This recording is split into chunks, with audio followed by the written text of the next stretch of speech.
Okay, good morning po sa ating lahat. So, nakakalungkot po talaga dahil kahapon may shooting incident na naman po nangyari sa Ateneo de Zamboanga, no?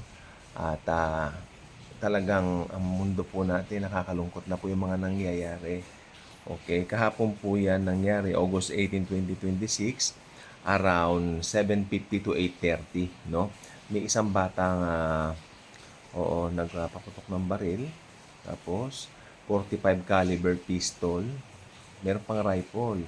And then, he entered classroom, fired at a teacher who was unharmed. Buti naman po, unharmed naman siya. Then, shot and killed a grade 10 student on the 4th floor. He proceeded to the 5th floor where he took his own life. Ayun po, nakakalungkot. Ito pa, the attack was live streamed on Facebook via a body camera he was wearing. Dalawa sa casualties, dalawa po namatay. Yung biktima mismo, yung biktima at saka yung gunman mismo. Pero at least 9 others injured by gunfire on the panic. Okay, kaya nga po hundreds of students were evacuated in terror.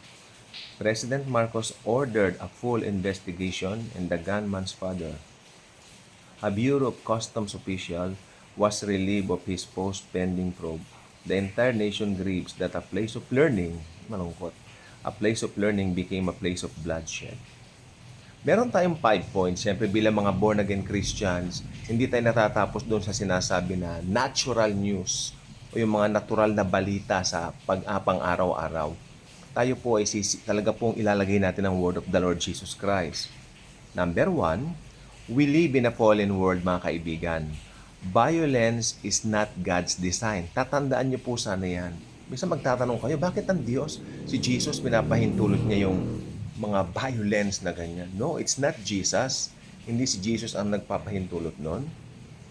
But God's humanity's reality. Yung human reality, nagkasala ang tao. School should be sanctuaries. Yet, this tragedy reminds us we live in a broken creation, where hearts turn toward darkness even in youth. The Bible warns plainly that the world is filled with violence because of sin. Tama po, dahil sa kasalanan.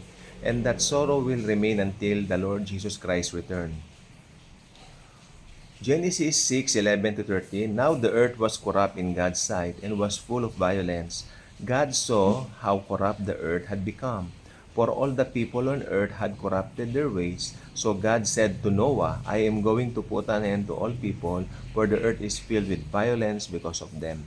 Nakita po ninyo, isa po sa dahilan bakit nagpagawa ng arko ang Panginoong Jesus kay Noah ay para gunawin ang mundo during that time dahil napakasama na po ng tao at si Noah at ang kanyang mga anak, 8 lang po sila sa kabuuan na nakaligtas. Pero ano nangyari? Right after that, nagkalat ulit ang kasalanan, kumalat ulit, nagkaanak ang mga tao, kumalat ulit.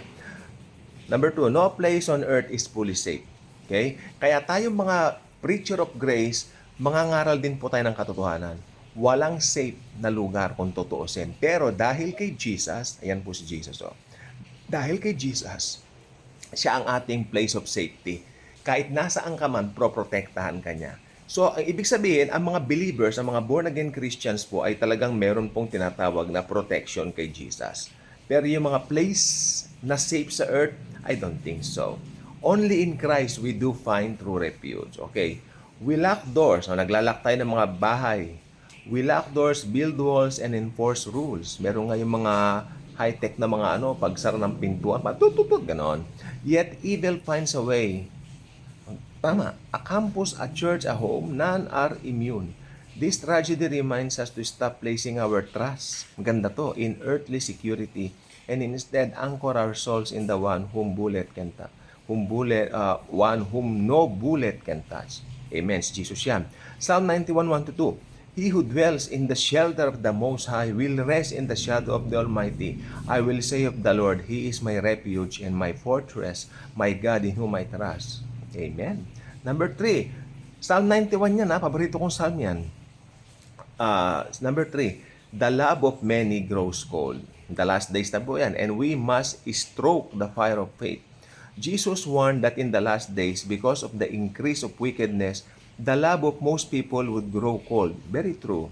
When a young person brings weapons to school and live streams violence, we see the chilling of human compassion and the urgent call for believers to shine brighter, to love deeper, and to reach the lost and hurting before it's too late. Matthew 24:12-13. Because of the increase of wickedness, the love of most will grow cold, but he who stands firm to the end will be saved. Okay, Matthew 24 po yan. Actually, itong verse na ito para po sa tribulation to eh. Itong verse na ito para po sa tribulation. Pero what we see is talagang may mga patikim na po kasi nangyayari kaya ginamit ko rin po siya. Ano po? So, number 4, life is precious and fleeting. Every moment is a gift from God. A student went to school yesterday expecting to learn, laugh, and grow, and never came home. Namatay eh. A young life was cut short. Another was lost to darkness. This tragedy screams the truth. Every heartbeat is a divine gift. We must not take a single day, a single conversation, a single loved one for granted. Pag naalala ko nga po yung mga parents ko, sabi ko, sana nandito pa rin sila. Sana nandito pa rin po sila. Nakakabiruan namin. Kasi palabiro po sila nung nabubuhay pa. Ganun po sila. Namimiss ko po yung mga ano yun kasi wala na po. Minsan sana nasabi namin mahal namin sila o ganun-ganon. Nasasabi naman namin pero sana dinalasan namin. Mga ganun ba? Hindi po ba? Kaya nasa James 4:13-14. Now listen, you who say today or tomorrow we will go to this or that city. Spend a year there, carry on business and make money. Why you do not even know what will happen tomorrow? Yan nga po eh. What is your life? You are a mist that appears for a little while and then vanishes. While hindi naman tayo masaya sa mga nangyari dun sa mga shooting incident o kahit sa anong kasamaan man, pero tignan po natin, ang buhay kasi minsan nandito kami sa wala ka na, 'di ba? Kaya habang nandiyan pa yung mga mahal mo sa buhay, sabihin mo mahal mo sila. Lalo na yung mga may mga edad na. Ano po? Para madala natin sa Panginoong Jesus. Okay, number 5, panghuli. We are called to overcome evil with good, to pray, to comfort, to hope. In the face of unspeakable darkness, the Christian response is never despair. Huwag ka madidismaya, but love. We mourn with those who mourn. We pray for the grieving families, the wounded, the traumatized students and teachers. Malamang na trauma sila, no? We pray even for the gunman's broken home, and we stand firm. Evil will not have the last word. Christ has overcome the world. Romans 12:21, do not be overcome by evil, but overcome evil with good. Okay, manalangin tayo. Heavenly Father, we lift up Zamboanga City, with the grieving family of the slain student, the wounded, the terrified students and teachers, the Ateneo community. Heal the broken hearts, restore what has been destroyed, hold back the darkness, and let your light shine through this tragedy, that many would turn to you, the only true refuge. In Jesus' name, Amen. So, yan ang pong gusto ko pong ibahagi sa inyo ngayon.